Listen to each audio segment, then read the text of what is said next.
Oke. Tuh, ada yang ngingetin ya. Iya, jadi sebentar lagi akan Ramadan. Udah kerasa nggak malam-malam Ramadan ya? Rindu-rindu di saat-saat seperti ini mungkin udah mulai orang sholat tarawih ya teman-teman ya. Kajian kan gitu ya. Ngaji, tadarusan. Kalau saya sendiri jujur udah mulai. Hawa-hawa Ramadan itu udah mulai muncul ya. Nah itu ya Masya Allah teman-teman sekalian. Memang beda gitu ya. Nah, untuk mempersiapkan Ramadan, maka kita perlu persiapan fisik dan juga mental pastinya. Kan gitu ya, untuk persiapan ibadah dengan maksimal. Pada malam hari ini, Sakinah Family Club membawakan sebuah tema yang sangat menarik untuk persiapan kita selama di bulan Ramadan. Apa? Yaitu pemenuhan kebutuhan gizi saat bulan puasa. Nah, jadi nanti di sini kita akan mendengarkan kajian bagaimana sih menjaga kesehatan selama bulan puasa dengan asupan gizi seimbang dengan pemateri kita yang sudah berhadir di sini ya. Ada Mbak Aristi ya sebagai pakarnya. Mungkin saya akan sapa dulu Mbak Risti. Assalamualaikum Mbak Risti. Waalaikumsalam warahmatullahi wabarakatuh. Kami Halo. benar. Iya, sehat Mbak. Alhamdulillah. Alhamdulillah sehat Iya. ya. Iya, jadi di sini sudah ada pemateri kita yang akan menjelaskan kita bagaimana sih agar tetap fit selama di bulan Ramadan. Salah satu caranya yaitu dengan menjaga gizi seimbang ya, asupan gizi yang seimbang. Biar apa? Biar kita bisa beribadah secara maksimal, kan gitu ya. Nah, mungkin untuk di awal, Ami mau memperjelaskan atau memperkenalkan diri pemateri kita terlebih dahulu ya. Izin untuk share screen ya teman-teman sekalian. Jadi nama beliau adalah Mbak Risti. Nah, ini dia. Nama beliau adalah Mbak Risti Rosmiati. Sebentar, biar kita besarkan ya. Beliau adalah seorang ibu ya, sudah menikah, ibu dari dua orang anak, dan beliau juga merupakan dosen prodi gizi di Universitas Negeri Medan.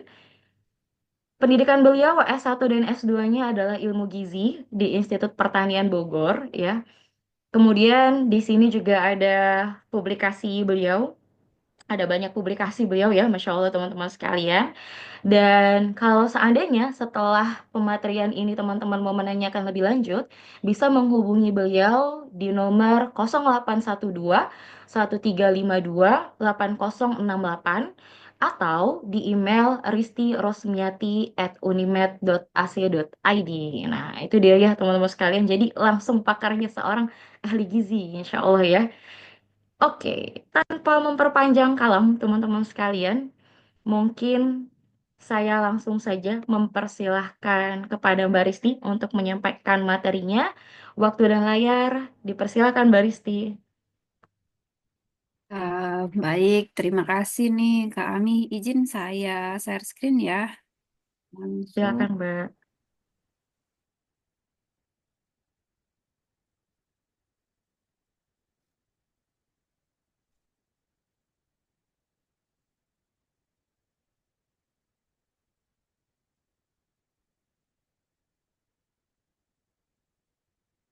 Nah, sudah terlihat ya Sudah di Mbak. layar. Baik, ya, Assalamualaikum warahmatullahi wabarakatuh. Alhamdulillahirrahmanirrahim. Pada kesempatan hari ini kita diberikan kesehatan ya, diberikan keluangan waktu juga untuk berkumpul di acara sharing kita ya, sharing diskusi. Makanya ini nanti apa bahannya nggak terlalu panjang, kita lebih banyak diskusi sih berharapnya ya. Nah, karena itulah kita sepatutnya bersyukur ya, puji dan syukur kita panjatkan tentunya kehadirat Allah Subhanahu wa taala yang telah memberikan kesempatan kepada kita untuk berkumpul di malam ini. Ini udah lumayan kan, udah jam setengah 9 ya, tapi masih eh, bersemangat kita masih bisa di sini berkumpul gitu kan. Salawat serta salam juga kita haturkan kepada junjungan kita Nabi besar Muhammad SAW. Betul tadi ya kami ya, tidak terasa sebentar lagi gitu kan, hanya tinggal hitungan hari kita akan menyambut Ramadan dan tentunya berbagai persiapan telah kita lakukan ya. Nah, di sini ini sebenarnya saya nggak enak tadi dibilang-bilang pakar-pakar, sebenarnya tidak juga gitu. Maksudnya ya di sini kebetulan karena mungkin ya kebetulan saya di apa di pekerjaan sehari-hari ini terkait dengan gizi, tapi kalau misalkan dibilang ahli atau pakarnya sih sepertinya belum juga ya untuk bisa buka jasa konsultasi atau seperti itu. Tapi nggak apa-apa, kita sharing di sini berdasarkan eh, pemahaman apa ya pemahaman saya juga terkait dengan hal ini. Nanti kita lanjut, mudah-mudahan bisa lebih banyak ke diskusi. Nah, mungkin nanti ketika diskusi pun yang bisa saya jawab sekarang saya jawab sesuai dengan ranahnya ya terkait dengan gizi. Yang tidak bisa mungkin nanti kita bisa diskusi lebih lanjut gitu kan di luar forum ini. Nah, seperti yang tadi disampaikan oleh Kak Ami juga ya, tema kita hari ini terkait dengan bagaimana kita mempersiapkan dari aspek fisiknya ya, pemenuhan kebutuhan gizi saat kita nanti menyambut atau saat kita melaksanakan, bukan lagi menyambut ya, saat kita melaksanakan puasa izin. Ini ini saya manggilnya ibu-ibu, teman-teman, adik-adik atau apa ya, kebiasaan kalau di kampus ya eh, mahasiswa di bawah saya semuanya gitu. Tapi kan saya tidak tahu juga di sini audiensnya siapa aja gitu. Jadi mungkin izin teman-teman di sini semuanya ya supaya kita lebih ikrip lah istilahnya. Baik, di sini mohon maaf mungkin kalaupun ada yang lebih paham terkait dengan ini, lebih paham dibandingkan saya ya mohon izin. Di sini sifatnya kita sharing saja. Saya coba menyampaikan apa yang saya ketahui. Nah, pertama mungkin sebelum kita bahas lebih lanjut ya, eh, puasa ini kan sebetulnya eh apa ya kita sedikit mengubah dari kebiasaan terkait dengan makanan apa yang kita konsumsi sehari-hari ya. Kalau misalkan sehari-hari kita eh, makan pagi, siang, sore, terus ada selingan. Nah, kalau ketika bulan Ramadan nanti itu sedikit berbeda waktunya di ketika sahur, kemudian ketika buka puasa dan juga mungkin makan malam gitu. Nah, di dalam proses kita berpuasa itu kan kita ada menahan lapar ya, menahan lapar dari mulai apa? Dari mulai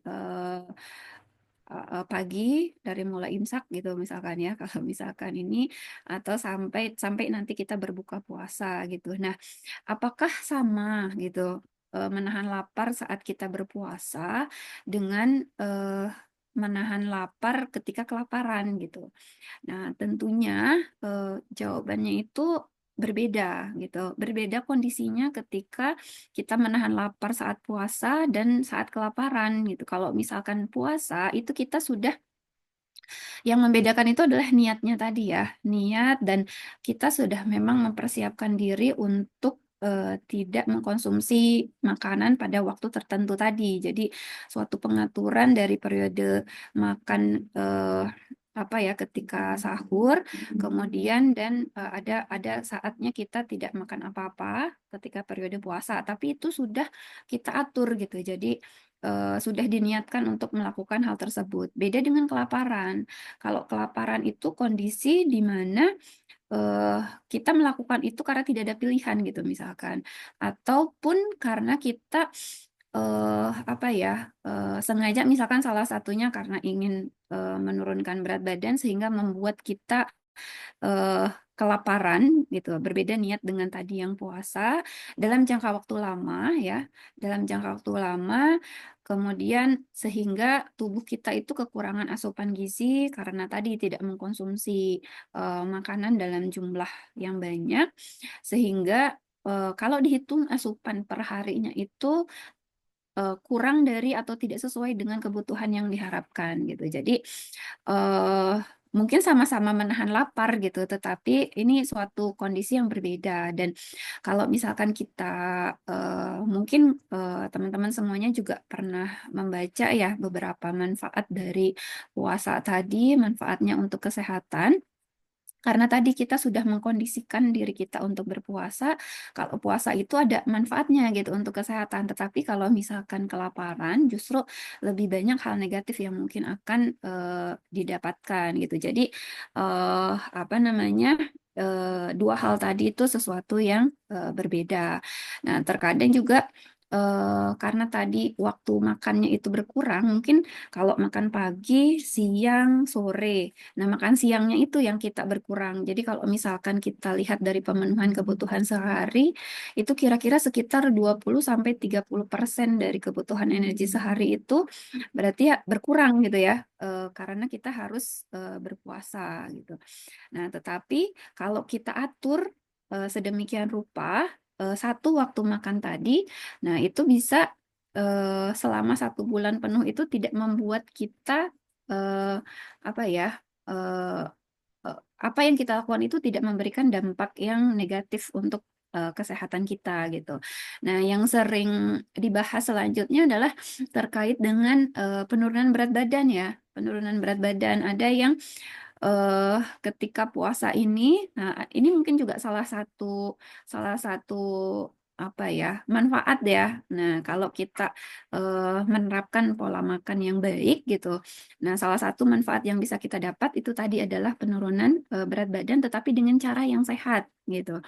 Nah, nanti sekalian kita bahas juga ke depan apa perbedaan terkait dengan kita berpuasa untuk mendapatkan hasil yang tadi terkait dengan berat badan dan juga kalau memang kita benar-benar mau melakukan diet penurunan berat badan. Nah, di sini mungkin ada beberapa hal ya.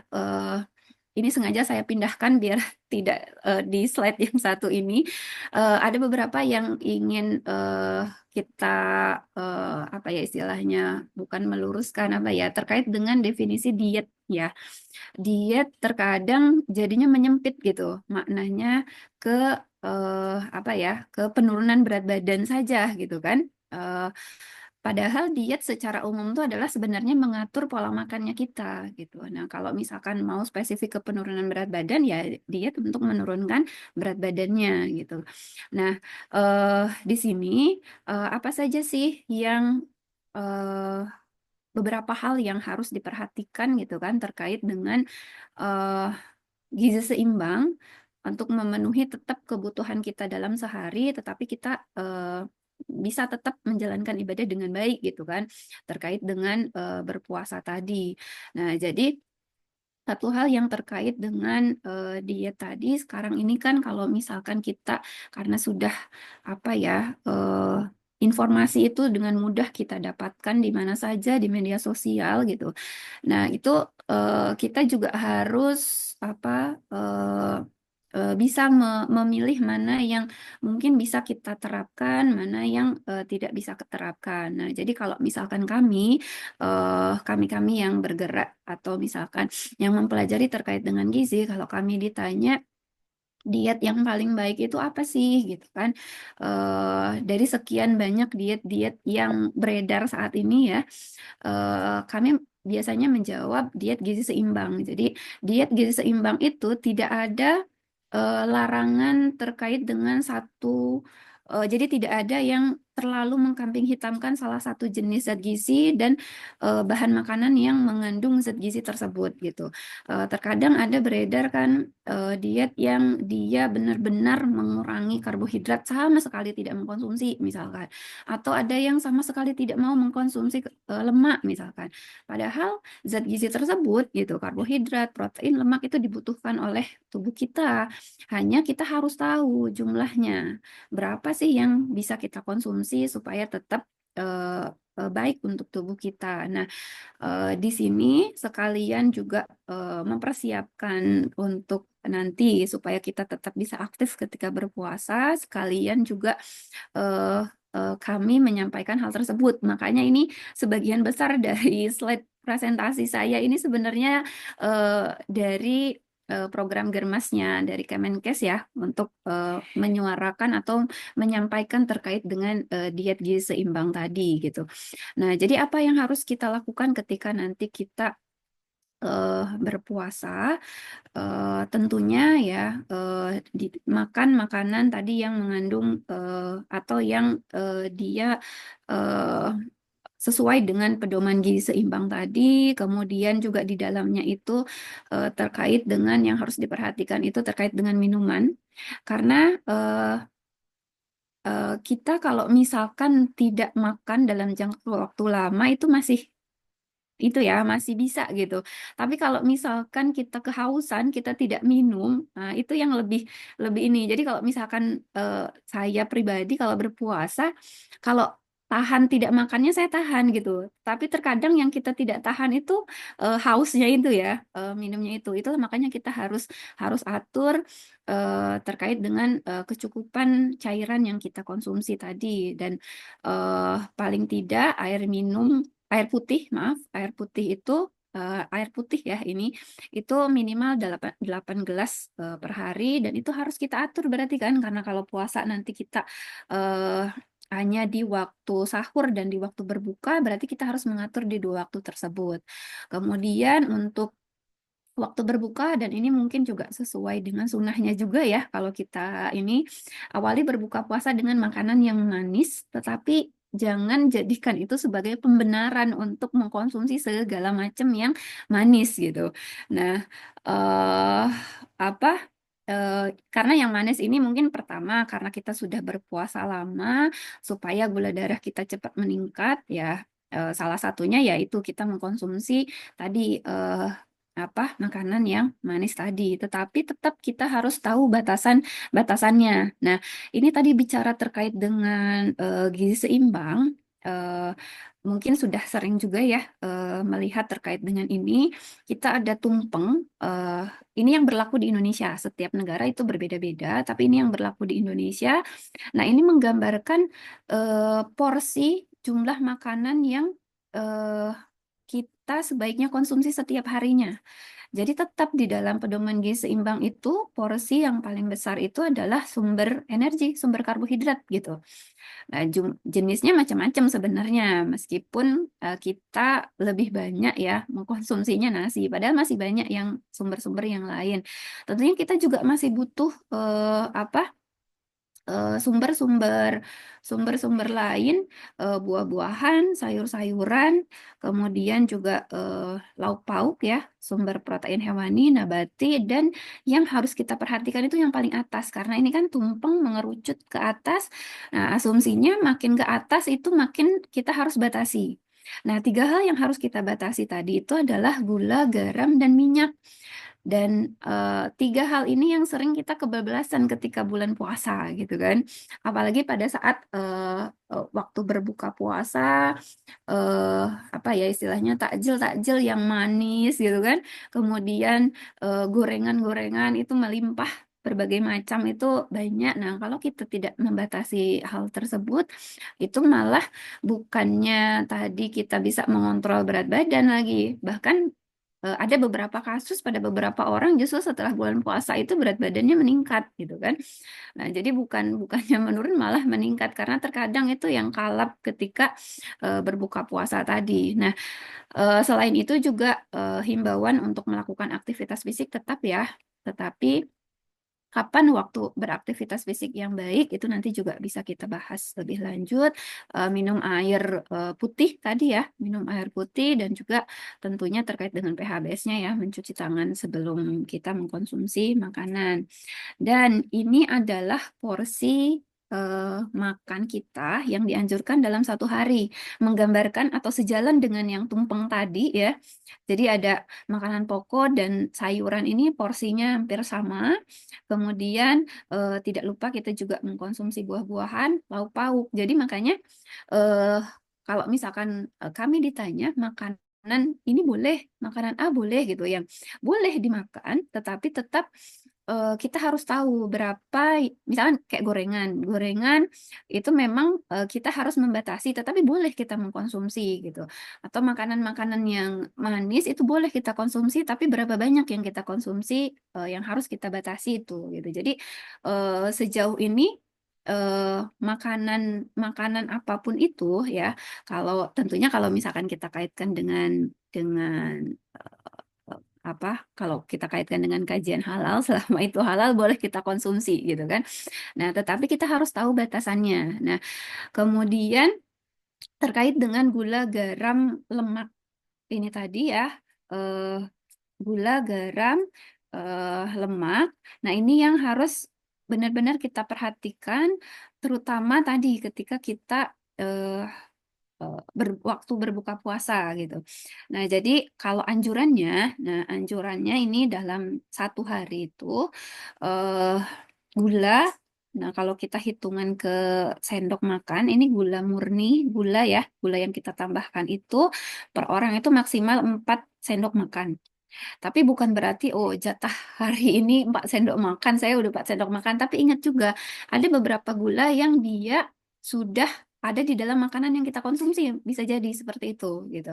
Kemudian terkait juga dengan garam. Memang tidak akan ada orang yang apa gaduk ya istilahnya makan garam gitu aja. Pasti dia ada di dalam olahan-olahan makanan juga. Kemudian lemak gitu kan, lemak terkait dengan minyak atau makanan-makanan yang menggunakan minyak banyak, sesuatu yang digoreng mungkin itu yang harus kita kita batasi juga di sini. Lemak ini eh, setara mungkin ya, minyak itu 5 sendok makan atau kira-kira 67 gram. Nah, kalau misalkan eh tapi masalahnya gula, garam, dan lemak ini sesuatu yang apa ya istilahnya tersembunyi di dalam bahan makanan, di dalam makanan yang kita konsumsi gitu kan. Jadi agak sulit kita untuk memastikan hari ini saya sudah makan 4 sendok gula belum ya gitu kan. Saya masih bisa tidak ya. Nah, karena hal itu tadi, jadi kita harus apa ya mulai membatasi diri kita ketika kita mengkonsumsi dan dengan sadar kita mengkonsumsi gula yang ditambahkan memang gula pasir, misalkan gula pasir ditambahkan sekian sendok, nah gitu. Jangan karena oh nggak apa-apa satu hari kan bisa 4 sendok makan, tapi kita lupa dengan gula-gula yang sudah ada di dalam makanan lain yang sudah kita konsumsi di hari itu gitu. Nah, karena hal itu jadi eh ada pembatasan-pembatasan yang mungkin nanti di slide yang berikutnya saya ada penjelasan terkait dengan hal tersebut ketika berpuasa itu yang dianjurkan gitu ya. Kalau kita mau menambahkan itu yang benar-benar ditambahkan gulanya itu 1 sendok gitu. Nah, sisanya itu yang jatah 3 sendok lagi itu mungkin sudah kita konsumsi dari makanan lain gitu. Nah, ini adalah contoh, sebenarnya ini contoh menu makan siang ya. Jadi, tapi ini kira-kira gambaran untuk satu piring sekali makan yang direkomendasikan itu isinya apa saja sih gitu. Nah, isinya bisa nasi ya, bisa nasi, kemudian bisa isinya itu kentang atau bisa juga isinya singkong atau ubi ya kalau di sini. Kemudian bisa juga di sini mie gitu. Itu adalah sumber-sumber karbohidrat makanan pokok di sini. Nah, kemudian tidak lupa juga kita sayuran ya. Sayuran juga kita tambahkan di eh, dalam eh, piring yang kita konsumsi. Nah, realnya mau disatukan di piringnya atau terpisah di mangkok itu silakan.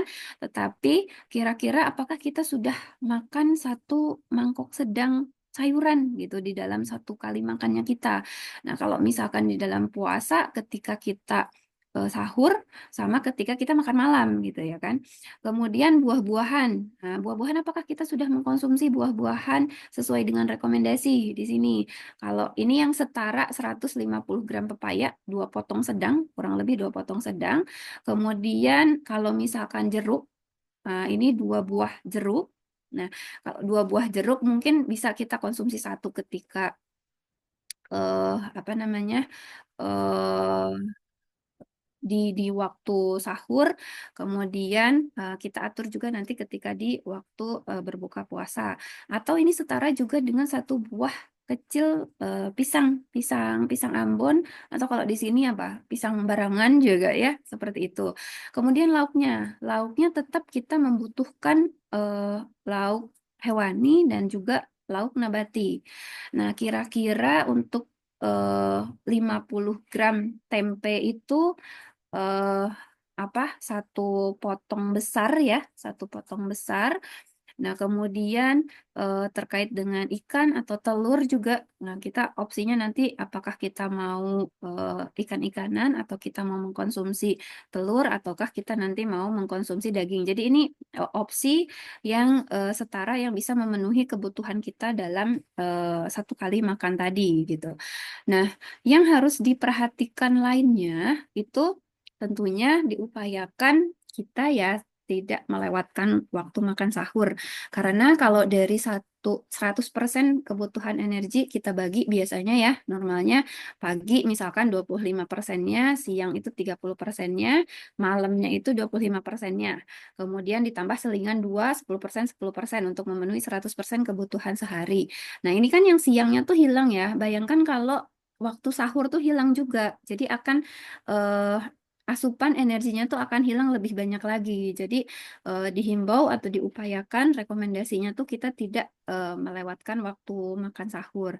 Kemudian, nah tadi memang rekomendasinya itu ketika berbuka puasa kita disarankan untuk mengkonsumsi makanan yang manis tadi ya, tetapi juga tidak membuat kita kalap gitu. Jadi boleh dikonsumsi tetapi tidak berlebihan gitu. Jadi jangan terlalu banyak makan dan minum yang manis ketika berbuka puasa. Nah, ini juga apa khawatirnya terlalu apa peningkatan gula darah kita juga terlalu melonjak, nanti tubuh kita untuk apa menyeimbangkannya lagi juga kasihan gitu loh tubuh kita kalau itu berlangsung terus-menerus ya lama-lama tubuh kita juga tidak sanggup gitu.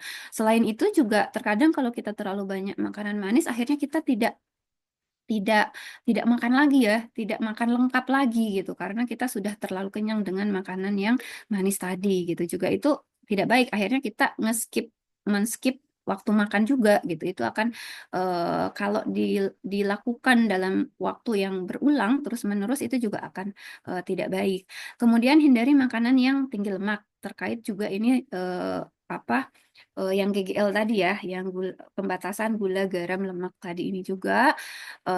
Kemudian hindari minum kopi, teh, dan soda. Ini terutama kalau bisa ini ketika sahur juga tidak tidak dikonsumsi karena salah satunya ya eh, apa teh kopi ini dia eh, apa sih istilahnya bersifat diuretik jadi nanti cepat keluar banyak, takutnya nanti kita akan cepat haus gitu untuk menjalani aktivitas puasa kita. Kemudian, tapi bukan berarti tidak boleh, boleh, tetapi kita harus mengaturnya. Dan kalau masih bisa dihindari ya kita hindari itu. Bagi yang apa ya, yang penyuka yang di hari-hari biasa banyak mengkonsumsi, nah itu kita sudah harus mulai mengurangi gitu mengkonsumsi hal tersebut. Kemudian, nah ini ya tentunya ini juga sesuai sunnahnya juga ya kita makan perlahan dan jumlahnya itu yang cukup.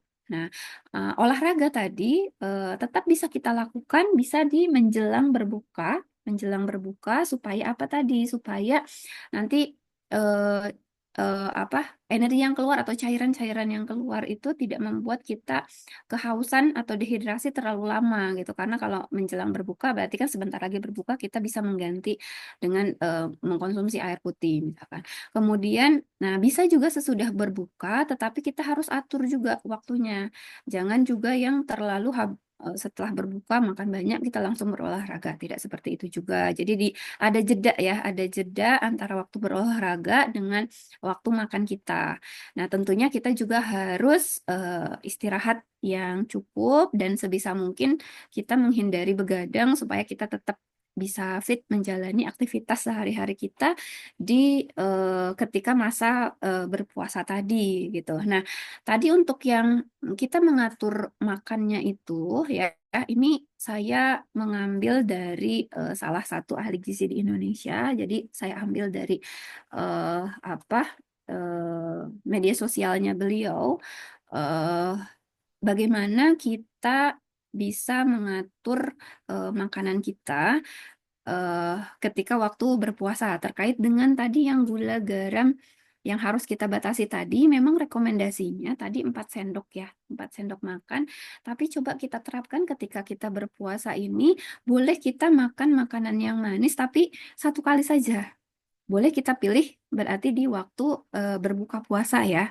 Di waktu berbuka puasa, dan itu sebisa mungkin gula yang memang benar-benar ditambahkannya itu adalah 1 sendok makan. Gitu. Jadi jangan karena tadi kan memang disarankan kita mengkonsumsi makanan yang manis, kita jadi kalap gitu. Kita makan yang banyak, tapi kita coba mengatur gitu. Boleh kita makanan yang manis di waktu berbuka puasa, tapi upayakan itu setara dengan 1 sendok makan gula ya, gula yang ditambahkan gitu. Nah, kemudian jumlah makanan selama berpuasa ini kan hanya 2 kali ya sebenarnya, tetapi selingannya itu hitungannya tuh jadi kalau yang normal hari biasa itu 2 ya, selingan pagi, selingan sore. Nah, kalau misalkan ini terpola selingannya itu malah jadi 3 kali kan. Itu yang terkadang di selingan itulah kita yang makan berbagai jenis makanan yang membuat eh, berat badan kita itu malah jadi meningkat gitu. Nah, menjelang menjelang imsak kan, "Ah, ini biar saya gak lapar gitu kan, segala macam dimakan gitu." Nah, itu yang harus harus hati-hati ketika kita mengkonsumsi makanan yang harus kita konsumsi ketika waktu tersebut. Berbuka puasa ini adalah waktu yang paling sering kita kalap untuk mengkonsumsi makanan-makanan selingan tadi. Kemudian selingan malam setelah taraweh gitu kan. Setelah taraweh kita makan lagi. Nah, sisa tadi buka puasa sayang gitu kan. Akhirnya dihabiskan. Nah, itu yang kadang akhirnya jadi tadi bukannya turun berat badannya, malah malah berlebih gitu kan. Kemudian, nah kita juga harus memilih selingannya itu apa sih? Memang yang direkomendasikan itu buah ya, buah ataupun protein yang rendah lemak. Protein rendah lemak ini contoh misalkan ya susu rendah lemak, atau misalkan ikan, olahan-olahan ikan ya, olahan-olahan ikan, tapi tidak yang menggunakan minyak banyak, berarti yang tidak digoreng ya. Nah, itu bisa kita jadikan sebagai alternatif untuk kita konsumsi ketika selingan gitu. Nah, kemudian eh terkait dengan makanan yang digoreng. Nah, ini kan juga makanan yang digoreng itu juga meningkatkan nafsu makan kita juga ya gitu. Nah, ini boleh gitu. Boleh kita kita makan setiap maksudnya boleh kita konsumsi, tetapi kita harus mulai belajar untuk mengontrol gitu. Terutama makanan yang diolah dengan minyak banyak, berarti kan tadi digoreng ya. Nah, itu eh, maksimal 3 porsi, dan ini maksimal ya, maksimal 3 porsi per harinya. Nah, ini kita bagi jatahnya 1 porsi ketika kita sahur, kemudian 2 porsi dimakan malam. 2 porsi dimakan malam itu berarti kan di waktu berbuka ya, di waktu eh, apa berbuka puasa. Nah, itu bisa kita atur, tapi ini maksimal gitu. Kalau misalkan kita bisa mencapai eh apa eh, ke, tidak ke maksimalnya, ya itu akan lebih baik gitu kan. Tetapi kalau misalkan nggak bisa nih saya makan kalau tidak digoreng gitu kan. Nah, itu boleh, tetapi kita harus tahu batasannya tadi. Jadi kalau misalkan prinsipnya kami di gizi seimbang itu, kita eh, apa beragam, bergizi dan seimbang. Nah, seimbang ini tadi kita harus tahu jumlahnya itu berapa gitu kan, porsi masing-masing yang harus kita konsumsi itu apa. Tadi kalau misalkan kita kembali ke isi piringku kita, kita eh, butuh karbohidrat. Nah, maksimal karbohidrat itu berapa porsi gitu misalkan. Atau kalau kita lihat, nah untuk terkait dengan isi piringku, kalau kita agak sulit seberapa banyak kita harus mengaturnya.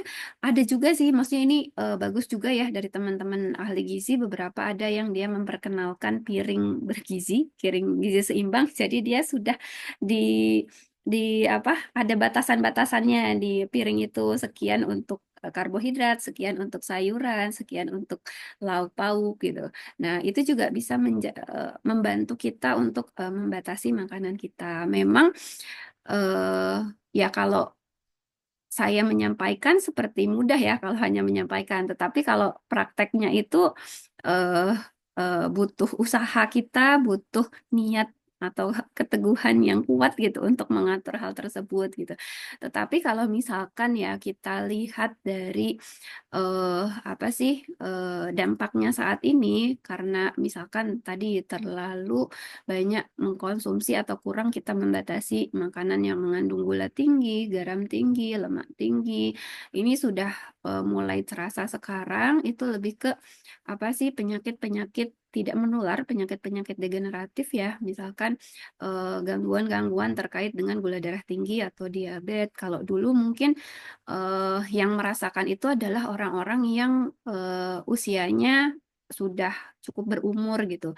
Tetapi kalau dengan pergeseran pola makan saat ini, eh, anak-anak, remaja, ataupun dewasa yang awal gitu kan, usia-usia kita saat ini juga eh, ada beberapa yang sudah mengalami gangguan-gangguan tadi karena tadi kurangnya pengaturan pola makan tadi ya, pengaturan diet atau pola makan tadi yang apa belum sesuai dengan pedoman gizi seimbang. Jadi kalau misalkan selama kita berpuasa, tidak hanya berpuasa di dalam konsumsi kita sehari-hari juga kalau kita menerapkan gizi seimbang ya untuk ini kasusnya untuk kita yang orang sehat tanpa ada penyakit khusus tertentu. Nah, kalau misalkan sudah ada penyakit tertentu itu biasanya dietnya sudah ada diet khusus gitu dan itu memang harus di apa ya istilahnya harus dikonsultasikan lebih lanjut dengan ahli gizi dan juga dengan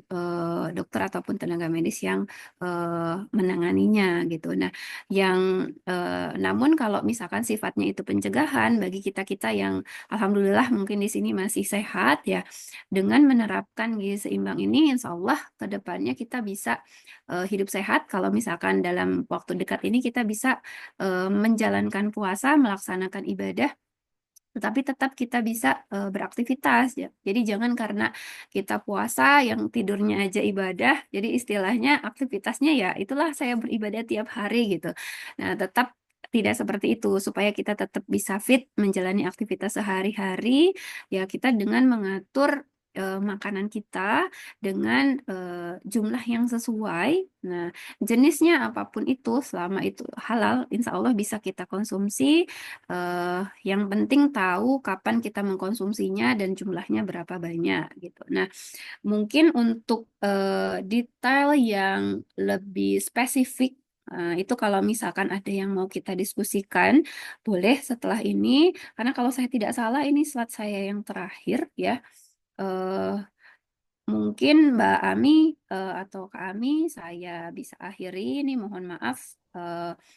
Apabila ada yang kurang berkenan, nah kita lanjut ke diskusi lebih lanjut case by case ya. Kalau ada pengalaman atau apa gitu boleh nanti kita diskusikan. Tadi seperti yang saya sampaikan, kalau saya bisa jawab sekarang, saya jawab sekarang tentunya sesuai dengan ranahnya kami ya, ranahnya kami di bidang gizi gitu. Nah, itu insya Allah saya akan jawab ya. Baik, saya mungkin kembalikan ke kami ya untuk Ya. memandu jalannya. Terima kasih. Assalamualaikum warahmatullahi wabarakatuh. Waalaikumsalam warahmatullahi wabarakatuh. Masya Allah ya teman-teman sekalian materinya. Jadi di reminder lagi ya tentang gizi seimbang ya teman-teman sekalian. Masya Allah banget materinya. Boleh dong applause virtualnya diberikan ya reactionnya kepada pemateri kita Mbak Aristi ya. Keren banget materinya Mbak. Tadi sudah dijelaskan ya teman-teman sekalian banyak hal. Beberapanya tadi saya catat bagaimana cara pemenuhan gizi seimbang. Jadi walaupun bulan puasa, tapi tadi udah dikasih tahu ya tips-tipsnya tetap 8 gelas minimal per hari kan gitu ya. Buka puasa dengan yang manis tapi jangan sampai kebablasan dan tentunya makan yang seimbang. Terus tadi diingatkan juga tentang gizi seimbang serta isi dari piring kita ya. Jadi jangan sampai karbohidratnya yang lebih banyak kan gitu ya, tapi sayurnya jadinya sedikit gitu ya. Dan juga tadi diingatkan pula bagaimana cara mengurangi makanan selama bulan puasa. Nah, ini bagi tipe-tipe biasa perempuan nih, pengen selama bulan puasa bisa nggak turun berat badan gitu ya, bukan malah semakin naik kan gitu ya. Oke, itu dia teman-teman sekalian, menarik sekali materinya. Sekarang kita akan buka sesi diskusi, jadi silahkan teman-teman menyampaikan pertanyaannya. Seperti kata Mbak Rizky tadi, boleh berupa pengalamannya selama bulan Ramadan, kan gitu ya. Dan hal lainnya boleh disampaikan di kolom chat ataupun bertanya secara langsung dengan raise hand terlebih dahulu. Oke, silakan teman-teman sekalian, boleh bertanya. Ayo, siapa yang mau bertanya ini? Menarik banget materinya. Ayo, ayo.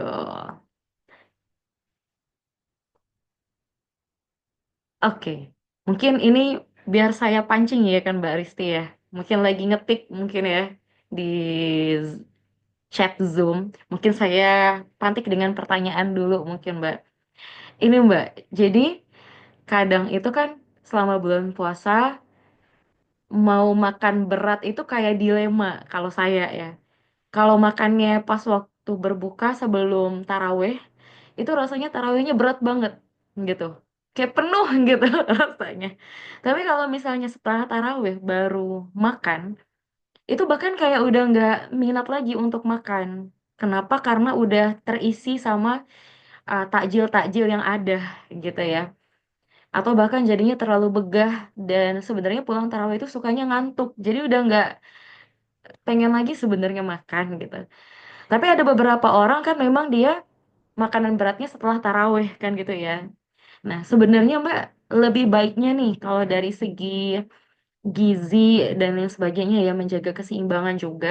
Kita tuh makan beratnya lebih baik setelah taraweh atau sebelum sholat taraweh gitu Mbak. Boleh Mbak Risti? Ya, baik. Ini yang sering terjadi memang. Eh, Banyak yang apa eh, dilema ya. Pada akhirnya belum lagi pilihan kalau misalkan, tapi saya lapar setelah tarawih saya makan gitu kan. Habis itu tidur gitu kan. Habis itu tidur. Nah, itulah. Jadi kalau misalkan sebenarnya ini apa ya istilahnya eh, eh, tidak bisa disamaratakan untuk semuanya ya. Jadi ini case tergantung kita seperti apa. Nah, tadi makanya kenapa ketika berbuka puasa itu apa ya istilahnya tidak berlebihan, sebenarnya tadi menjaga satu hal tadi supaya kita tetap apa ya istilahnya kalau bahasa kasarnya tuh lambung kita tuh tetap ada space lah untuk makan malam karena tetap makan malam itu apa ya untuk makan lengkap ya malam yang lengkap itu tetap kita butuhkan untuk memenuhi tadi yang kebutuhan energi kita dalam satu hari karena kita ke skip tuh makan siang kan karena biasanya kalau kalau dalam sehari-hari tidak dalam Ramadan itu porsi yang paling banyak tuh biasanya di siang hari ya. Porsi yang banyak itu di siang hari. Nah, dan itu terpaksa harus kita skip gitu kan, karena kita lagi menjalankan ibadah tadi gitu ya. Nah, jadi kalau misalkan ditanya tadi, jadi bagusnya itu apa sebelum apa setelah taraweh gitu ya. Nah, jadi kalau misalkan mau eh, apa ya kita ini sebenarnya mungkin bisa ada juga yang hal berbeda atau terjadi berbeda ya pada setiap orang. Tapi kalau misalkan dari saya sendiri gitu ya, untuk makan malam ini namanya makan malam gitu kan. Nah, ada eh, opsi yang bisa kita pilih sebenarnya. Nah, jadi kalau misalkan mau eh, apa namanya eh tadi yang kasusnya Mbak Ami takutnya kalau ketika makan dulu nanti nggak bisa tarawih gitu ya karena kekenyangan gitu. Nah, itu bisa memilih opsi di setelahnya gitu. Nah, ketika setelahnya tadi itu, tapi kita juga harus memperhatikan dengan waktu kita mau istirahat tidur gitu. Nah, jadi bagaimana kita mengatur di waktu buka itu kalau di sini kan waktu kita sekarang itu sekitar jam eh, 7 kurang ya, jam setengah 7 lebih sedikit ya waktu waktu waktu berbuka itu gitu. Nah, kebiasaan untuk waktu jam tidur kita itu antara jam 9 jam 10 mungkin ya kami ya. Nah, jadi eh, kalau misalkan bagi orang yang biasa tidur jam eh, 9 tuh udah memang jamnya tidur gitu ya. Nah, itu akan lebih baik kalau memang eh, makannya itu eh, sebelum sebelum taraweh, tetapi juga tidak berlebihan gitu, tidak berlebihan. Nah, tetapi bagi orang yang jam apa ya istilahnya, maaf, istilahnya jam meleknya. Nah, untuk jam nanti ketidurnya itu bisa lebih lama. Nah, itu boleh memilih setelah setelah tarawih. Jadi ini tidak ada yang benar dan salah gitu, tergantung pola pola kita tidur, pola beristirahat gitu. Nah, tetapi kalau misalkan yang jam tidurnya lebih cepat gitu, memang sebaiknya apa ya? Jadi kan kita biasanya buka puasa dulu, setelah itu kita sholat ya, kita sholat maghrib gitu kan. Nah itu kan ada jeda juga ya, ada jeda. Nah setelah sholat maghrib sebelum kita apa namanya sebelum kita taraweh itu sebenarnya boleh juga kalau misalkan kita mau makan di situ. Kalau kita misalkan makan tidak berlebihan sesuai dengan jumlah yang dianjurkan ya, itu insya Allah tidak akan membuat kita eh jadi apa ya istilahnya? Jadi setelah itu tidak sanggup lagi untuk melakukan aktivitas gitu, seperti itu. Nah, itu memberikan kesempatan supaya apa ya istilahnya tidak langsung nanti kita apa sih setelah makan kita tidur gitu. Nah, jadi kalau misalkan yang biasanya tidur lebih cepat tadi ya, jadi saya sarankan sih sebelum dia taraweh supaya setelah taraweh mungkin dia bisa langsung tidur. Nah, tetapi kalau misalkan pun mau setelah taraweh itu nggak apa-apa juga kami. Jadi di sini sih poinnya adalah jumlah yang makanan yang kita konsumsinya itu tidak berlebihan gitu. Tidak berlebihan. Jadi kalau misalkan tidak berlebihan ya insya Allah kita masih bisa melakukan aktivitas yang lain gitu dengan baik dengan biasa gitu. Jadi kalau misalkan pun tadi kalau di anjuran yang tadi ya, tadi yang saya sampaikan tadi itu dari panduan Germas dari Kemenkes dan itu juga dari panduan WHO ya di apa Organisasi Kesehatan di Dunia gitu. Jadi tadi jedanya itu yang terkait dengan olahraga itu waktunya 2 jam gitu. Nah itu pun bisa kita gunakan untuk apa ya istilahnya aktivitas apa ya eh, tarawih tadi sebagai sebagai analogi untuk penjedaan waktu olahraga. Karena kan eh, tarawih ini kan kita melakukan ibadah yang jumlah rakaatnya lebih lebih apa namanya lebih lebih banyak dibandingkan biasanya gitu kan. Aktivitas yang dikeluarkan lumayan gitu dibanding dengan aktivitas sholat kita yang biasanya gitu. Nah, jadi rekomendasi jeda tadi yang 2 jam tadi itu bisa bisa ini juga gitu, bisa menjadi salah satu rekomendasi yang kita lakukan juga seperti itu. Nah, tapi lain cerita dengan yang kan ada juga yang misalkan tarawihnya tidak di waktu berbuka ya, di malam hari. Nah, itu nanti mungkin akan berbeda ceritanya seperti itu. Jadi tidak ada eh, apa? Tidak ada yang benar dan salah terkait dengan hal ini. Gitu. Tapi tadi kembali lagi pesannya, selama jumlah makanan, jenis makanan yang kita konsumsi itu tidak berlebihan, nah itu insya Allah tetap kita bisa melakukan aktivitasnya, tetapi memang rekomendasinya tetap ada jeda antara waktu makan malam dengan waktu kita beristirahat tadi. Seperti itu. Eh, Masya Allah. Jadi tidak ada yang salah ya, Tidak ada Mbak yang salah. Risti. Tergantung dari penataan kita, kita istirahatnya kapan, jedanya tadi gitu ya. Jadi yang bisa saya tangkap tadi memang penataan itu penting selama kita bulan puasa ya gitu ya Mbak ya. Nggak berlebihan dan seterusnya. Insya Allah sekali ya teman-teman sekalian. Nah Mbak, ini ada yang bertanya. Wah, tiba-tiba muncul pertanyaan banyak sekali. Terpancing ya. Ya, bener saya bilang Mbak Riz ini jangan-jangan masih mengetik kan gitu ya. Oke Mbak, ini ada yang bertanya mungkin dari Mbak Haruni terlebih dahulu. Izin membacakan ya Mbak. Assalamualaikum Mbak Risti, saya Haruni mau bertanya. Saya kan punya sakit mah, tapi jika puasa tidak sahur bisa tahan gitu. Tapi pas tidak puasa sakit mahnya kumat kalau telat makan Mbak. Kok bisa gitu ya Mbak? Gitu. Waduh, ini saya agak-agak takut juga menjawabnya ini ya. Oh iya, Saya menyalahi, mengambil boleh Mbak, ranahnya silakan. teman-teman tenaga kesehatan yang lain ya, kalau terkait sudah dengan ininya apa penyakitnya. Tadi ini di slide awal sekali ya yang saya sampaikan bedanya lapar kita ketika puasa dengan eh, lapar kelaparan gitu ya. Lapar yang bukan karena itu adalah di niatnya tadi ya. Eh, Mbak Ami ini eh, Mbak Haruni ya terkait dengan penyakit mahnya. Jadi kalau saya tidak sahur itu bisa tahan, tidak tidak sakit gitu ya, tidak kumat. Ini kumatnya di sini merasa apa? Asam lambungnya naik kah? Atau begah kah? Atau apa nih Mbak Haruni maksudnya?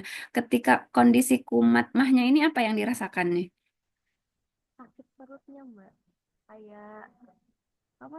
Kayak diputer-puter gitu sakit perutnya. Kayak diputer-puter Aduh, puter. sakit gitu.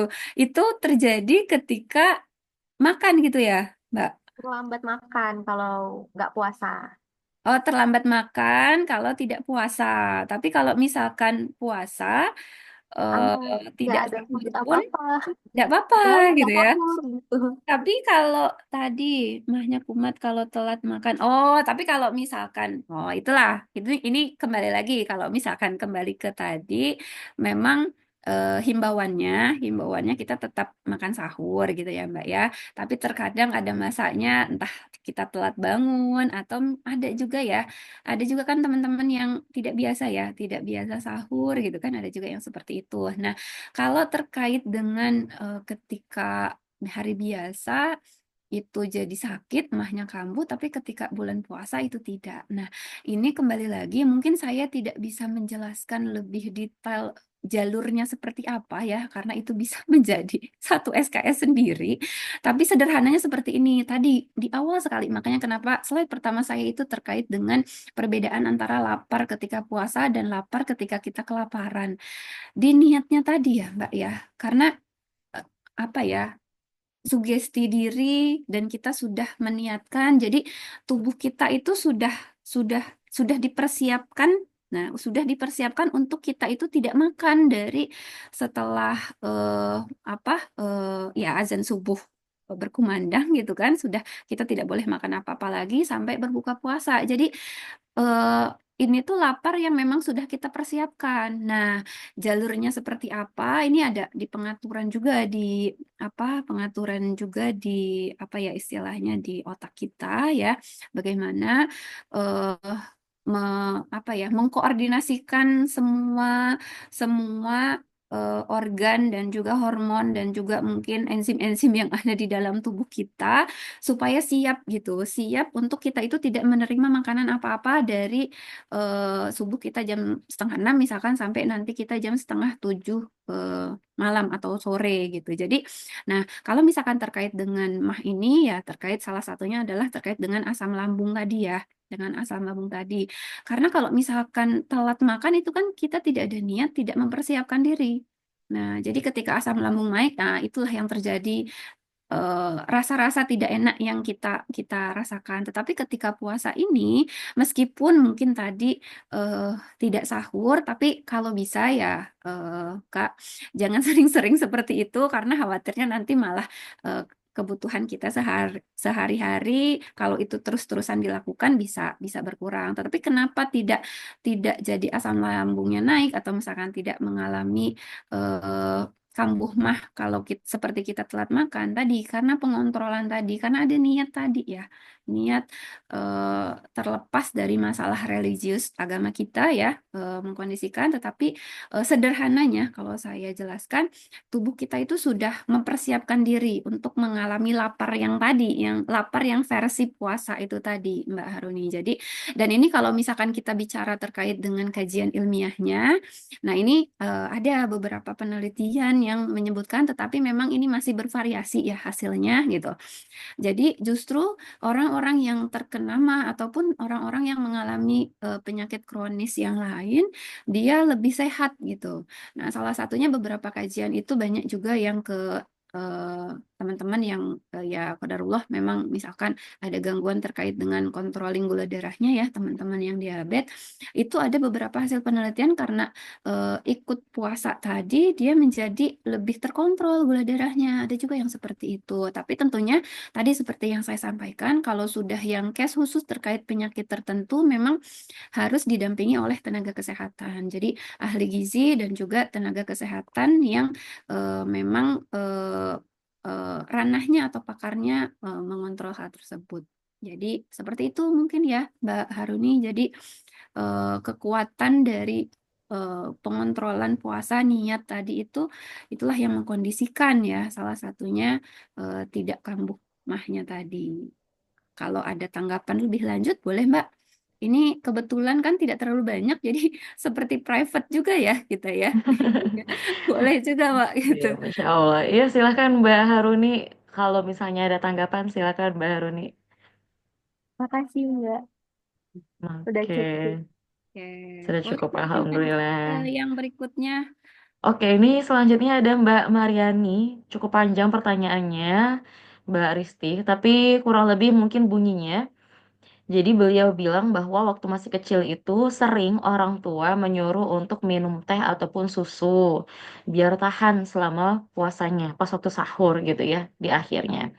Nah, cuman Mbak Mariani ini tidak suka manis. Jadi kadang nggak suka minum-minum seperti itu, bahkan jadi enek. Bahkan makan nasi aja dikit kalau misalnya sahur. Terus kata beliau, apakah dengan pola ini pemenuhan glukosa dalam tubuh kita terpenuhi, Mbak? Atau malah sebaliknya. Jadi beliau juga nggak suka yang manis-manis. Kalau sahur pun pengen makannya dikit aja, nggak bisa makannya banyak-banyak. Terus beliau juga menanyakan, Mbak, kemudian dari yang Mbak sampaikan, Mbak Risti sampaikan, kalau bisa kita mengurangi gula saat puasa, itu bagaimana caranya, Mbak? Kayak gitu. Dan tips agar kebutuhan glukosa dalam tubuh kita terpenuhi saat puasa tanpa berlebihan. Dan apakah akan menyebabkan hipoglikemia? Nah, itu mungkin ada istilah-istilah gitu ya. Nah, jadi berkaitan dengan gula, pemenuhan asupan gula ini Mbak, yang beliau khawatirkan. Boleh Mbak Risti untuk menjawabnya. Baik ya, ini panjang, mudah-mudahan nanti bisa terakomodir ya jawabannya. Tapi kalau saya ambil benang merahnya, intinya terkait controlling gula darah ya, pengontrolan gula darahnya kita. Takutnya malah terlalu membatasi jadi hipo gitu, hipoglikemia, malah gula darahnya rendah itu tidak boleh juga. Nah, inilah apa ya, tadi sesuatu yang berlebihan itu memang tidak disarankan ya. Ini pun juga diatur di dalam agama kita kan sesuatu yang berlebihan itu tidak baik.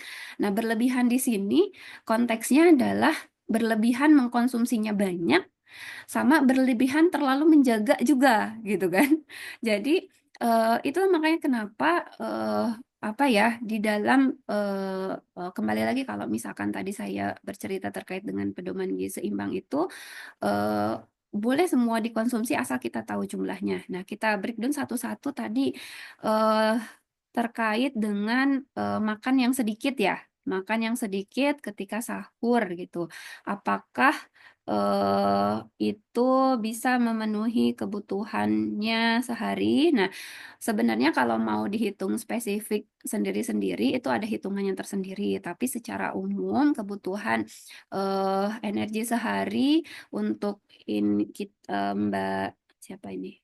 Mbak Marianti ya, perempuan berarti kan usia-usia dewasa ini sekitar 2.250 ataupun 2.150. Biasanya makin makin bertambah usia itu kebutuhannya semakin berkurang gitu. Nah, kalau misalkan ini diterapkan terus-menerus, nah ini dikhawatirkan justru akan berkurang gitu, Kak Marianti. Jadi eh, kalau misalkan sesekali kurang tidak apa-apa, karena kan kalau kami ada istilahnya day to day variation ya, karena tidak selalu tiap hari itu sesuai dengan kebutuhan. Ada kalanya kita sedikit, ada kalanya kita banyak gitu. Nah, yang tidak boleh itu terus-terusan banyak dan terus-terusan kurang. Jadi, kalau misalkan terus-terusan kurang itu memang tidak direkomendasikan. Itu nanti khawatirnya kurang terus-terusan kurang dari kebutuhannya, nanti penurunan berat badannya tuh mengarah ke yang kondisi tidak sehat. Nah, ini mungkin sedikit saya agak melebar sedikit ya terkait dengan kalau kita mau diet penurunan berat badan itu eh, itu diatur penurunannya itu secara bertahap. Mbak, jadi secara bertahap. Jadi kalau kita hitungan kalorinya itu eh, mulai dari 500 kilokalori per harinya itu kita kurangi. Jadi jangan yang drastis. Jadi kalau ada iklan-iklan yang menyebutkan saya turun berat badan 5 kilo hanya dalam 1 minggu. Nah, itu mungkin iya terjadi sama dia, tapi itu tidak bagus. Gitu. Karena bagusnya kalau untuk penurunan berat badan itu secara bertahap gitu. Jadi tadi ya kalau misalkan mau dikurangi tadi 500 kilokalori. Nah, ini sebenarnya ketika berpuasa satu kali makan itu yang kita skip di siang hari, nah itu kurang lebih kalorinya segitu gitu. Nah, tetapi kalau misalkan dengan catatan ya, karena tadi siangnya udah ke skip, berarti yang makan sahur dan yang makan malam itu sebisa mungkin kita makan dengan normal seperti kita makan sehari-hari. Nah, kalau misalkan sahurnya tadi sudah berkurang, nah itu khawatirnya kalau itu dilakukan dalam jangka waktu yang lama, nah itu malah nanti mengarah ke perilaku atau pola makan yang tidak sehat gitu.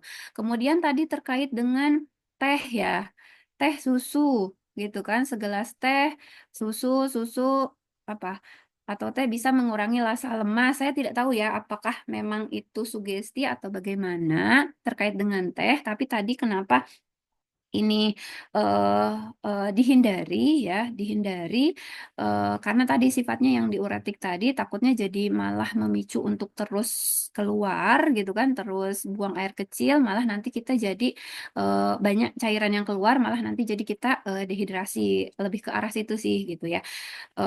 Kemudian terkait dengan susu ini boleh kalau kita misalkan mau konsumsi di ketika ketika sahur, kemudian ini tidak suka yang manis-manis, jadi eh, kadang ketika sahur itu tidak makan makanan yang manis. Terus, apakah kalau terlalu membatasi makanan yang manis itu bisa menjadi hipoglikemia gitu kan? Nah, ada ini izin saya menjelaskan terkait dengan pengontrolan gula darah ya. eh, Mungkin teman-teman pernah mendengar terkait dengan indeks glikemik ya. Jadi indeks glikemik ini eh, adalah suatu hitungan sederhananya eh, di dalam bagaimana makanan yang kita konsumsi itu cepat lambatnya untuk meningkatkan kadar gula darah gitu. Nah, eh tadi rekomendasinya kenapa harus membatasi gula yang ditambahkan murni karena dia itu cepat sekali meningkatkan kadar gula darah. Khawatirnya tubuh kita dalam hal ini mungkin insulin ya tidak sanggup untuk mengontrol atau menurunkan kadar gula darah itu dalam waktu cepat, mengontrol kembali supaya jadi normal. Kalau itu terlalu berlebihan gitu kan. Nah, tetapi kalau kita mengkonsumsi makanan yang apa ya makanan yang apa istilahnya tadi yang tidak manis-manis gitu. Nah, karbohidrat itu pada akhirnya juga nanti akan meningkatkan kadar gula darah gitu. Tetapi dia untuk meningkatkan kadar gula darahnya itu bertahap, tidak secepat gula-gula sederhana gitu, tidak secepat seperti yang gula murni tadi gitu. Nah, jadi eh selama tadi kembali lagi ini saya ulang-ulang terus selama makanan yang kita konsumsi itu jumlahnya sesuai dengan rekomendasi gizi seimbang tadi, eh, jenisnya itu tetap ada karbohidrat, protein, lemak di dalamnya, ada buah dan sayur ya. Kita tidak perlu khawatir akan mengalami hipoglikemia meskipun kita tidak makan atau tidak minum makanan yang tidak minum yang manis tadi gitu, yang gula-gula sederhana tadi gitu. Jadi eh, tidak perlu ada kekhawatiran karena saya terlalu membatasi gitu ya. Tidak sehari misalkan tidak makan yang manis. Manis dalam hal ini itu yang ditambahkan gula ya, yang ditambahkan gula gitu, menyebabkan kita menjadi hipoglikemia. Tidak seperti itu gitu. Jadi selama kita tidak berlebihan, nah selama kita tidak berlebihan mengkonsumsinya dan kita juga tidak membatasi makanan yang lain. Jadi makanan yang lainnya, tadi kan nggak suka yang manis-manis ya, tapi masih mengkonsumsi makanan yang lain, masih mengkonsumsi sumber karbohidrat, entah itu nasi, kentang, eh, mungkin roti, atau mungkin mie, ubi, dan segala macam. Masih mengkonsumsi eh, sumber lauk pauk, masih mengkonsumsi buah-buahan, sayuran, itu kita tidak perlu khawatir kita akan mengalami hipoglikemia. Seperti itu. Jadi terlalu takut makan eh, hal tersebut sampai kita akhirnya jadi hipoglikemia ya jangan. Terlalu berlebihan malah jadinya hiperglikemia gitu, itu juga jangan. Kembali lagi tadi, kita tahu porsinya apa yang kita konsumsi, itulah yang harus kita terapkan sehari-hari gitu. Seperti itu. Ini menjawab tidak ya ke bawahnya itu, kebutuhan glukosa kita terpenuhi. Insya Allah terpenuhi kalau misalkan masih masih tadi ya, kita masih makan sumber karbohidrat gitu kan. Sumber-sumber karbohidrat itu insya Allah kita akan terpenuhi. Dan bagusnya kalau misalkan karbohidrat yang kompleks itu, contohnya tadi ya, misalkan nasi ataupun kentang singkong gitu. Itu dia meningkatkan gula darahnya tuh tidak drastis untuk sehari-hari. Tapi tadi kondisi awal ketika berbuka itu kenapa disarankan yang manis? Itu tadi karena kita sudah glukosa darahnya menurun. Nah, supaya bisa pulih cepat itu mengkonsumsi yang manis tadi itu gitu. Hanya tidak berlebihan seperti itu. Kemudian mengurangi gula saat puasa, gimana ya? Tips untuk kebutuhan glukosa dalam tubuh kita tidak terpenuh. Kita terpenuhi saat puasa tanpa berlebihan gimana ya, Mbak? Apa yang menyebabkan hipoglikemia? Nah, oh ini yang menyebabkan hipoglikemia ya, kami ya. Hmm, Menyebabkan hipoglikemia itu ya jelas eh, asupan eh, apa glucose. sumber glukosa kita yang eh, kurang gitu. Nah, kurang di sini bukan berarti karena kita tidak mengkonsumsi gula atau tidak mengkonsumsi yang manis-manis gitu. Karena glukosa itu bisa kita dapatkan juga dari sumber karbohidrat yang kita konsumsi gitu. Dan kalau itu dikonsumsi dalam jumlah yang sesuai dengan rekomendasi tadi ya 4 sampai 5 porsi, satu porsinya itu kira-kira itu dalam sehari ya 4 sampai 5 porsi sehari. Nah, satu porsi makannya itu 1 sampai 2 centong kalau untuk kita dewasa ya. Nah, centong nasi itu insya Allah tidak akan terjadi hipoglikemia gitu. Oke, Kemudian supaya tidak berlebihan ya itu kita mengontrol ya, iya mengontrol benar. diri kita.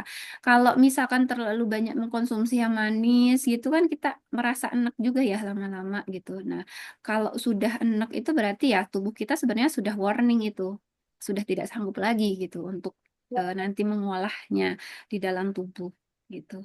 Sudah terjawab belum ya? Mungkin kalau Sudah ada yang belum sepertinya, terjawab Mbak. boleh dikonfirmasi ya, Mbak. Iya, benar. Mm-mm. Oke, itu dia tadi jawabannya Masya Allah dari Mbak Risti. Mungkin kalau ada feedback dari Mbak Marianti boleh disampaikan ya di kolom chat juga boleh. Nah, berarti pentingnya sebenarnya kalau saya lihat ya, pentingnya untuk mengkontrol lagi-lagi. Kalau mengkontrol dengan baik, seperti tadi yang materi yang disampaikan Mbak Risti, insya Allah kekhawatiran kekurangan gula, kelebihan gula, insya Allah nggak terjadi kan gitu ya Mbak ya. Oke Mbak, mungkin saya izin menyampaikan dua pertanyaan langsung boleh kali ya Mbak Risti ya, Ya, boleh-boleh. biar Mungkin lebih nanti pun singkat. saya Oke, jawabannya lebih to the point kali ya, karena kita iya sudah benar-benar ini ya, sudah malam sudah sekali kita malam. dan suka nggak terasa nih biasa kalau Iya benar-benar. bercerita itu ya. Ya Oke boleh-boleh. Mbak, Kan, ini Kak. ada pertanyaan dari Mbak Fragaria. Jadi intinya pertanyaan beliau kebalikan dari Mbak Haruni tadi kalau saya lihat. Jadi malah beliau kalau bulan puasa itu beliau pernah sakit asam lambung selama 2 bulan. Kenapa ada orang yang puasa justru terkena sakit asam lambung, kata beliau.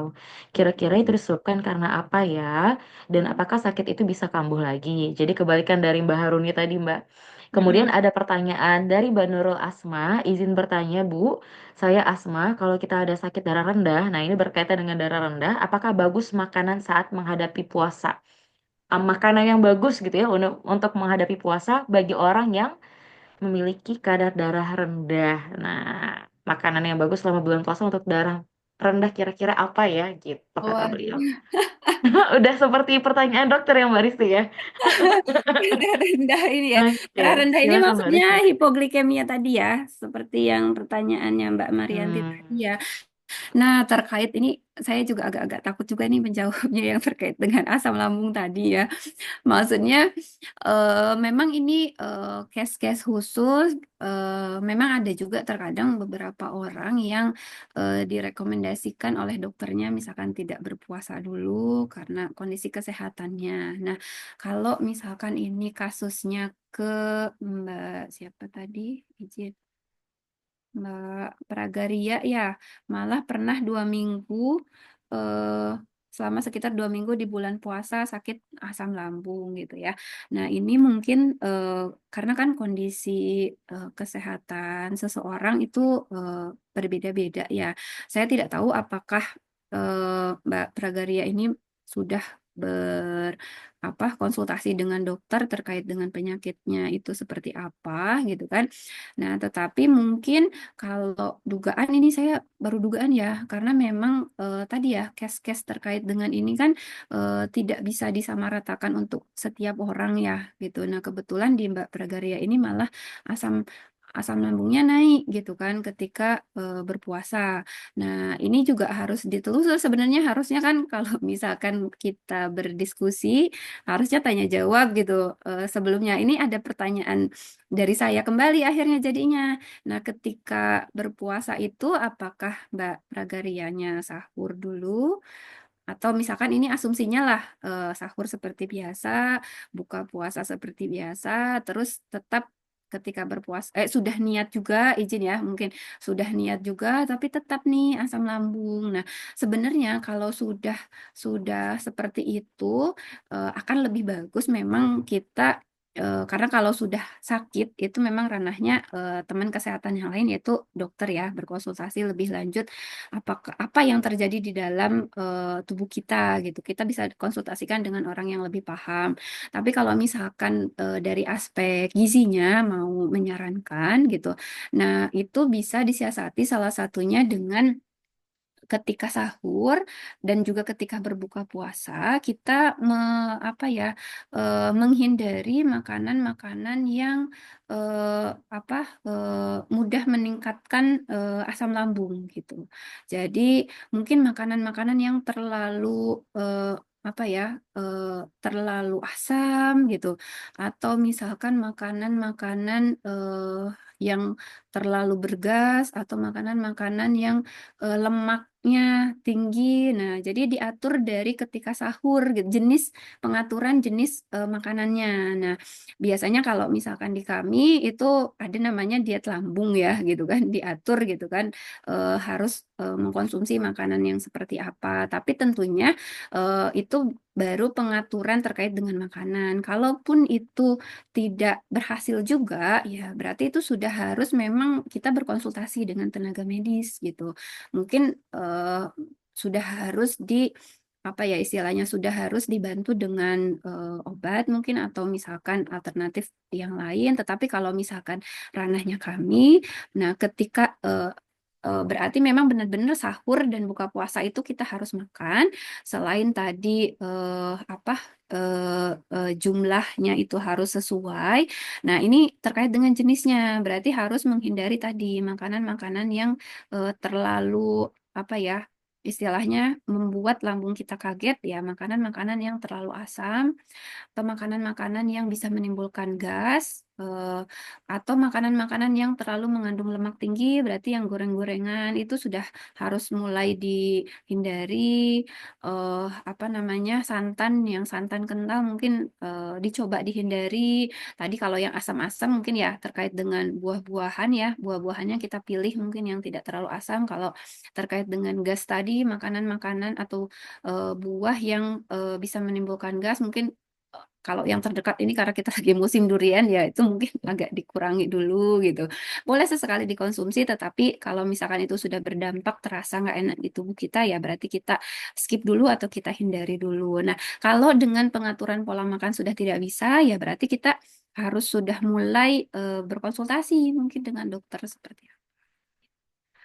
Berarti mungkin kondisi lambungnya sudah memang mungkin ada beberapa kan yang direkomendasikan untuk ada juga yang direkomendasikan tidak puasa dulu gitu seperti itu untuk tetap mengontrol asam lambungnya. Terus tadi makanan yang untuk darah rendah ya hipoglikemia itu harus makan apa? Nah, darah rendah tidak serta merta rekomendasinya ya udah kalau gitu banyak aja makanan yang manis gula aja dimakanin gitu kan. Tidak seperti itu. Jadi kembali lagi tadi eh, apa ya makan makanan sumber karbohidrat yang bisa kita konsumsi. Saya tidak tahu nih Mbak Asma ini eh, apa untuk sumber karbohidrat yang biasa dikonsumsi sehari-harinya itu apa gitu kan. Tapi ya nasi pastinya mungkin kita mengkonsumsi itu ya. Jadi tetap seperti itu. Nah, ini juga rekomendasinya mungkin sama ya. Jadi kalau memang ini apa istilahnya ya bisa dikatakan penyakit ya sakitnya sudah lama dan memang sudah berlangsung terus-menerus apa darah rendah hipoglikemia. Anjurannya sama seperti yang tadi terkait asam lambung tadi, tetap didampingi oleh tenaga kesehatan. Nah, yang bisa kita atur terkait dengan pola makannya ini, tapi maksudnya seperti ini, jangan setelah saya merekomendasikan ini hanya ini yang dilakukan gitu, tidak seperti itu gitu ya, Mbak. Maksudnya kalau terkait dengan pola makannya tadi, kalau ketika berpuasa karena dia darah rendah, berarti tadi sahur dan buka puasa kembali lagi tadi jangan di skip ya pilihan makanannya eh apa yang dia itu eh apa ya eh kalau tadi bicara indeks glikemik eh, yang dia tidak cepat meningkatkan gula darah tetapi juga tidak cepat habis gitu habis. Nah, biasanya yang gula-gula sederhana itu tadi ya kembali jangan karena dia darah rendah akhirnya rekomendasinya ya udah makan yang manis-manis aja yang banyaknya tidak seperti itu juga. Jadi tetap makan seperti biasa aja nggak apa-apa Mbak. Jadi tapi sahur sama buka puasa tetap makan ada makanan lengkap ya. Ada karbohidratnya, ada protein, ada sumber, ada buah-buahan, ada sayuran gitu.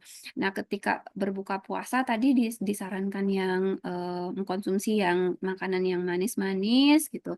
Kemudian ketika apa sahur. Nah, ketika sahur kita makan seperti biasa aja. Jadi sebenarnya tidak ada makanan khusus yang memang itu saja yang dikonsumsi itu tidak ada gitu. Jadi mengikuti pola makan sesuai dengan gizi seimbang itu insya Allah sih Mbak Mbak Asma ya itu tetap bisa bisa mengontrol gitu. Jadi kalau tadi kembali ke penjelasan saya di awal, kalau kita makannya benar, jumlahnya benar itu insya Allah tidak terjadi hal-hal yang eh, tidak diharapkan. Jadi eh, eh, mungkin kalau bisa dikatakan tidak ada rekomendasi khusus apa sih makanan yang khusus yang harus dikonsumsi. Ikuti aja tadi yang isi piringku seperti apa, eh, makan makanan yang manis boleh, tetapi ada batasan-batasannya.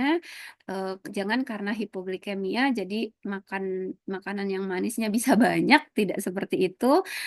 Karbohidrat tetap dikonsumsi, karbohidrat kompleks ya tadi, nasi, kentang, segala macam, biasa yang kita konsumsi itu aja yang dikonsumsi. Seperti itu. Dan kalau memang itu hipoglikemianya sudah parah, ya berarti kan itu sudah harus dibantu ya, Mbak. Sudah harus dibantu, rekomendasi dari dokter seperti apa gitu. Mungkin ada tambahan apa obat yang bisa Hmm. mengontrol hal tersebut. Tapi ya saya di luar ranahnya untuk merekomendasikan obat apa seperti itu. Tapi kalau dari makanan ya pengaturannya seperti itu tidak tidak ada yang saklek gitu, Mbak Asma. Seperti itu mungkin ya, Mbak Ami. Oke, Masya Allah ya pertanyaannya. Mungkin kalau dari Mbak Asma ataupun Mbak Fragaria ada feedback, boleh disampaikan ya. Jadi lagi-lagi teman-teman semua di sini kita belajar bahwa penting untuk mengonsumsi makanan yang seimbang, kan gitu ya. Dengan apapun kondisi tubuh kita yang mungkin ada asam lambung ataupun mungkin ada yang darah rendah, kayak gitu ya. Tetap harus bisa menata ya, menata gizinya gitu. Oke, ini sudah jam dua Apapun, puluh satu lima puluh lima. apapun boleh dimakan tapi tahu jumlahnya. Gitu ya, Mbak Ami. Oh, ada yang raise hand, Mbak Betul. Ami. Iya, gimana Mbak? Boleh sih kalau Boleh saya kita masih lanjut. boleh lah kalau jam Oke. segini ya sebelum Iya, emang biasa gitu Mbak. Udah kesimpulan semakin akhir. akhir-akhir banyak yang bertanya ya. Oke, Ya. silakan kepada Mbak apa tadi? Aduh, yang mau bertanya, yang raise hand, Mbak Debi ya? Izin Kak, Iya, izin silakan Kak Mbak Debi. Ami. Sama ini 3 pertanyaan. Diizinkan nggak ya kira-kira? Oke, saya lanjutkan. Saya serahkan ke Mbak Ini Risti tadi saya gimana? janji untuk jawabnya to the point, tapi tetap aja ke sana kemari ya jawabnya. Mungkin satu-satu boleh lah Mbak Oke. Dewi, atau Ya boleh lah Mbak Allah. Ami, tapi nanti mungkin kalau bisa saya jawab sekalian.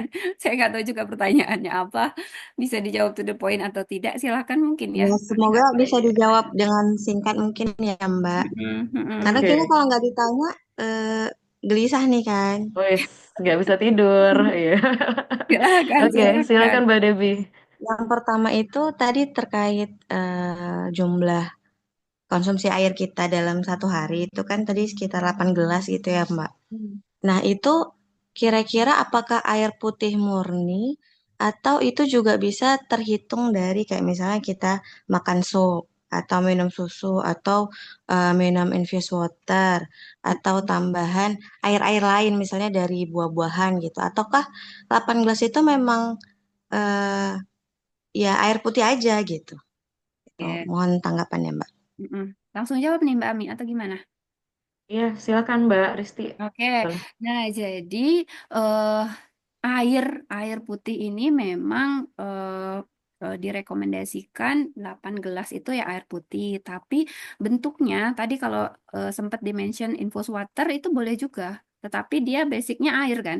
Air cuman agar lebih berasa kita tambahkan eh, buah-buahan atau apa supaya lebih berasa itu boleh. Tetapi tetap ada air putih di dalamnya.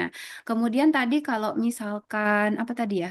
Sup ya, sup sup sup bening ya, sup bening itu bisa melengkapi. Ini kan ceritanya 8 ya, 8 tuh minimal kan, 8 minimal gitu. Nah, sisanya cairan-cairan dilengkapi dari yang lain itu boleh sebetulnya, tetapi memang yang 8 ini boleh tadi yang memang air putih atau dengan infus water tadi. Jadi kalau yang di soap tadi itu sebagai tambahan dari yang ini itu boleh juga karena apa?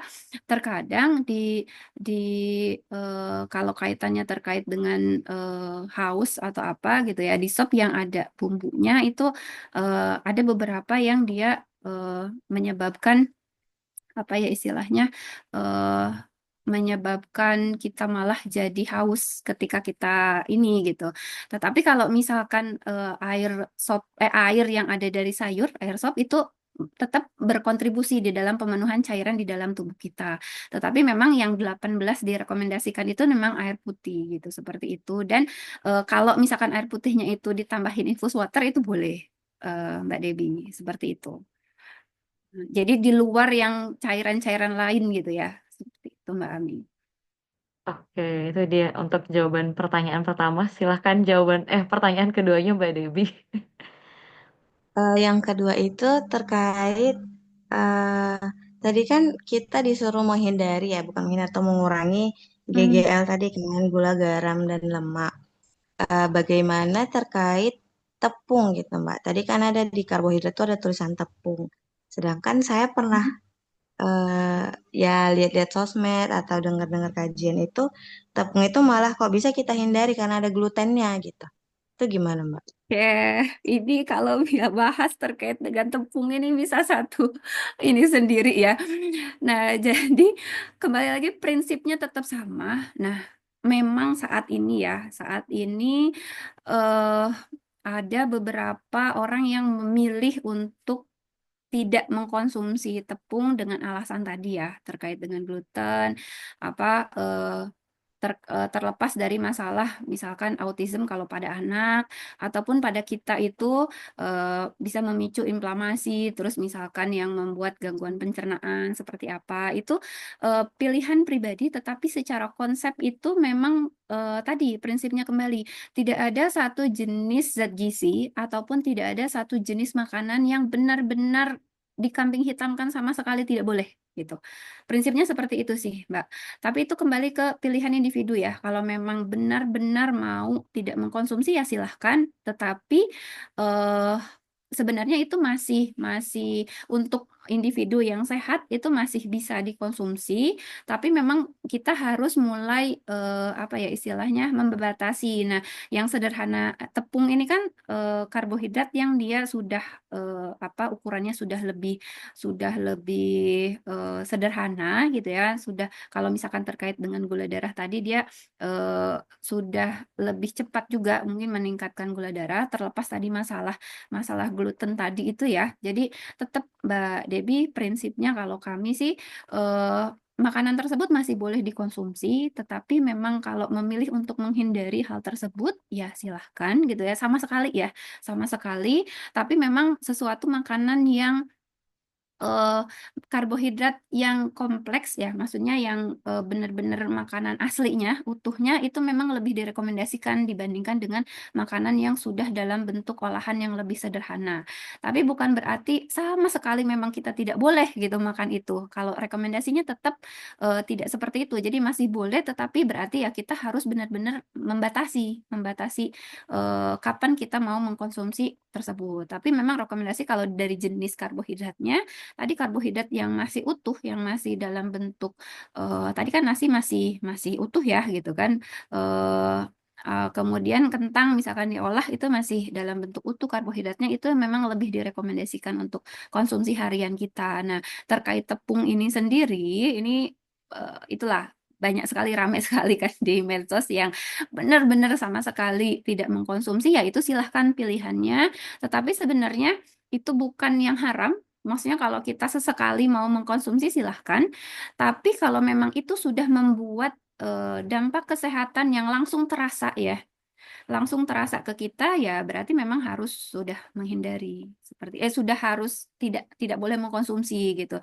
Tetapi pada dasarnya kalau kita orang sehat biasa gitu ya, tidak ada maksudnya penyakit khusus ya. Misalkan teman-teman yang autism kan memang benar-benar harus dihindari. Untuk kita yang orang sehat tidak ada kendala ke sana, menghindari atau membatasi makanan itu boleh gitu kan. Rekomendasinya kan memang lebih bagus yang kompleks yang masih utuh gitu bentuk makanannya. Pengolahannya tidak terlalu panjang. Nah, Hmm. kalau sudah tepung ini kan karena tadi pengolahannya itu kan panjang kan dari gandum utuh dia olah menjadi sangat sederhana. Kemudian setelah itu nanti diolah lagi tepungnya itu kan, diolah lagi jadi produk-produk bakery. Dari situ kan ada pengolahan tahapan lebih lanjut juga gitu. Jadi tetap kalau misalkan mau di sama sekali tidak mengkonsumsi silahkan. Tapi kalaupun bagi yang orang-orang masih tetap mau mengkonsumsi boleh, tapi tetap tadi harus harus tahu jumlahnya harus dibatasi seperti itu. Jadi Oke, itu bukan makanan yang apa ya, yang benar-benar saklek tidak boleh nggak boleh dikonsumsi. dimakan. Nah, Iya, ini benar. ada kalau istilahnya bagi teman-teman yang menghindari itu sesekali cheating sebulan sekali makan makanan yang sumber itu nggak apa-apa. Nah, kira-kira seperti itulah Mbak Mbak Debi ya terkait dengan tepung ini. Begitu Oke, Mbak Debi itu dan dia Mbak Debi. beragamnya ini satu mungkin tadi saya ketinggalan ya beragam. Jadi jangan setiap hari roti, setiap hari nasi, setiap hari ini saja, tidak. Jadi beragamnya juga harus diperhatikan. Hmm. Jadi sumber karbohidrat itu kan banyak gitu. Nah, jangan itu terus. Sumber protein itu banyak. Eh, jangan daging daging sapi terus setiap hari, tapi kita beragam. Oke, Buah-buahan, sayuran bagus, tapi tetap juga harus beragam jenisnya supaya terpenuhi. Begitu, Mbak Devi. oke, itu dia Mbak Debi untuk jawabannya. Ada lagi yang mau Nah, ditanyakan Mbak Debi? terakhir Kak, terkait ini Mbak, kan kalau misalnya kita puasa tuh kan memang benar-benar dari pola waktu yang 12 sampai 13 jam itu nggak makan dan minum sama sekali. Nah, itu gimana kalau intermittent fasting yang dianya itu pola makannya diatur sedemikian rupa dengan periode waktu tertentu gitu. Apakah itu memang baik kah atau seperti apa gitu, Mbak? Oke, Oke, langsung aja ke Ami ya, biar cepet. ya. Baik, nah intermittent fasting ini sebenarnya ada yang mengkategorikan puasa kita itu sebagai intermittent fasting juga gitu. Ya, maksudnya terlepas dari niatnya apa kan gitu. Nah, tetapi kajian terkait dengan intermittent fasting ini juga apa? Ini salah satu apa ya? Jenis atau upaya untuk menurunkan berat badan, termasuk yang salah satu yang apa ya istilahnya bukan direkomendasikan, salah satu alternatif upaya yang bisa kita lakukan gitu. Nah, ini kan ada jeda-jedanya berbeda-beda ya. Katanya kan kalau pemula diawali dengan apa yang paling terkenal tuh kan 16-8 ya, kalau saya tidak salah kan terkait dengan ini gitu. Nah, sebenarnya prinsipnya itu kalau secara ininya sama seperti puasanya kita ya, terlepas dari masalah agama gitu kan. Nah, tetapi eh, apa kalau misalkan apakah ini baik atau tidak? Kalau saya baca dari hasil penelitiannya, memang ini hasilnya tuh masih masih beragam terhadap individu tertentu ya. Tetapi ini adalah salah satu alternatif, Mbak, salah satu alternatif bagi orang-orang yang mau menurunkan berat badan, tetapi juga disesuaikan dan apa ya, ketika melakukan diet khusus itu memang selalu direkomendasikan kalau kami ya, bukan kami mempromosikan diri biar kami terkena, biar kami laku atau apa. Memang ketika kita melakukan diet khusus itu harus didampingi oleh ahli gizi. Nah, termasuk terkait dengan intermittent fasting ini. Jangan, kalau saran saya sih jangan hanya mengandalkan berbekal dari info di medsos terus kita ikuti saja karena tiap orang tuh kondisinya akan berbeda-beda, jadi akan bagus lebih didampingi, disesuaikan dengan kondisi tubuh kita gitu. Tetapi kalau tadi ditanya apakah intermittent fasting ini bagus atau baik, di beberapa penelitian ini adalah salah satu alternatif untuk menurunkan berat badan. Kalau misalkan dikontrol dan jeda waktu makan, kan itu ada jeda waktu puasa, tidak makan, ada jeda waktu makan gitu kan. Tadi yang saya sampaikan yang terkenal itu yang banyak digunakan yang 16-18 itu. Nah, tetap di waktu makan itu ya kita menerapkan pola makan gizi seimbang. Jadi itulah yang mungkin bisa berhasil menurunkan berat badan gitu. Seperti itu. Jadi eh eh, apa ya tadi karena hasil penelitiannya masih beragam dan ini juga bukan terapi ataupun bukan perilaku diet yang dilarang, tetapi tadi ada bintangnya, tetap harus didampingi Mbak, tetap harus didampingi oleh orang yang memang memahami hal tersebut supaya apa? Supaya tetap kebutuhan kita dalam sehari itu tetap terjaga. Dan ini juga di beberapa kajian tetap ada yang ada pengaturan aktivitas fisik juga, ada pengaturan aktivitas fisik juga, terus tetap ada pengaturan pola makannya juga, makanan yang harus dihindari itu apa, makanan yang direkomendasikan dikonsumsi apa. Tapi pada dasarnya itu semua kembali lagi ke pedoman gizi seimbang tadi. Itu terkait dengan intermittent fasting. Oke, itu dia pertanyaan, jawabannya ya dari Mbak Risti. Mungkin dari Mbak Debi ada feedback, silakan Mbak Debi. Terima kasih banyak Mbak udah menjawab pertanyaan saya yang udah sampai malam gini. Makasih juga Kak Ami udah ngasih waktunya. Itu aja. Semoga bisa bermanfaat juga untuk teman-teman yang lain. Terima kasih. Sama-sama, terima kasih kembali Mbak Debbie. Masya Allah ya, ternyata sudah jam 10 lewat. Semoga diskusi kita tadi ya teman-teman sekalian ada banyak ilmu yang kita dapatkan gitu ya yang berguna untuk menjaga gizi kita khususnya dalam mempersiapkan Ramadan. Oke, untuk di akhir mungkin boleh closing statement dari Mbak Risti. Silakan Mbak Risti. Apa ya closing statementnya? Sesuai dengan tema kita hari ini, pertama mungkin saya ingin mengucapkan selamat apa ya kita sebentar lagi menjelang Ramadan, kita puasa.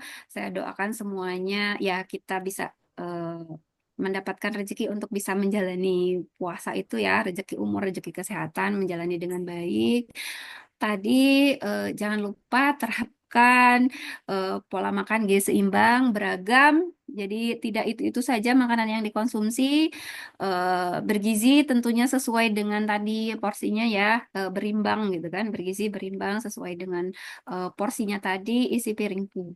Nah, apapun jenis diet yang didengar atau didapatkan informasi dari media sosial kita, nah itu eh apa ya atau misalkan tadi yang terlalu mengkambing hitamkan satu jenis zat gizi atau satu jenis bahan makanan itu biasanya tidak bisa digeneralisir untuk semua orang. Jadi individu ada yang oke menjalani itu, ada yang tidak oke. Kembali lagi ke kondisi masing-masing individunya. Tetapi kalau pola makan ataupun diet yang sesuai dengan gizi seimbang tadi, beragam ya, bergizi dan seimbang, tahu jumlahnya, tahu porsinya, jenisnya sesuai. Ya, insya Allah untuk orang sehat itu itulah yang direkomendasikan dan bisa eh, berlaku untuk semuanya seperti itu. Mungkin itu saja ya, Mbak Ami. Selamat menjalankan ibadah puasa. Iya, Masya Allah ya. Teman-teman sekalian, terima kasih banyak Mbak Risti. Lagi-lagi ya, jazakillah khair kasir atas materi yang disampaikan. Semoga ilmu yang di-sharingkan kepada kita semua bisa menjadi pemberat amal jariah bagi Mbak Risti ya. Amin, Allahumma amin.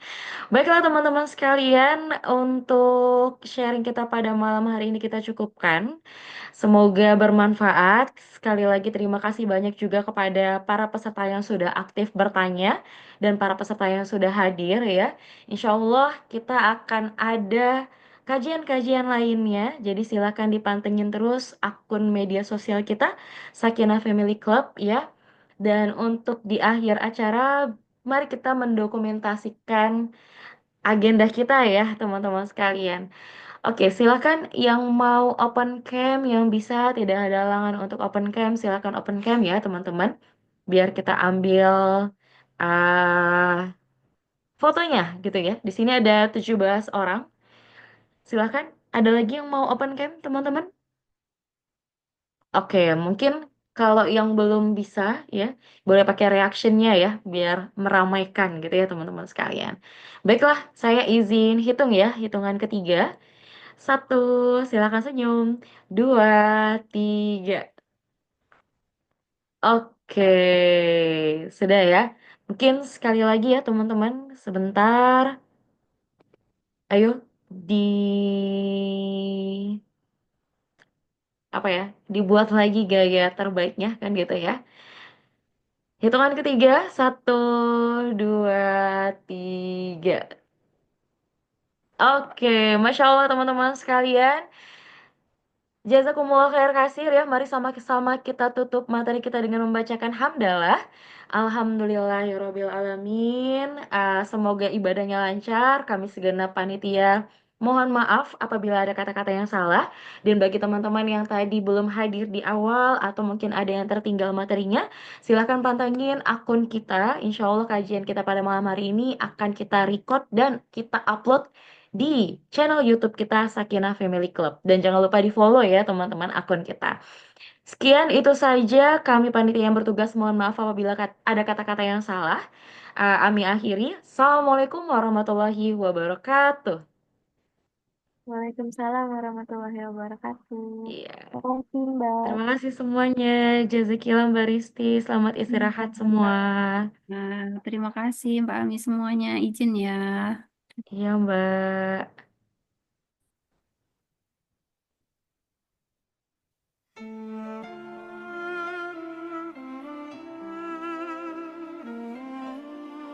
Terima kasih teman-teman yang sudah berhadir. Boleh meninggalkan Zoom kita ya.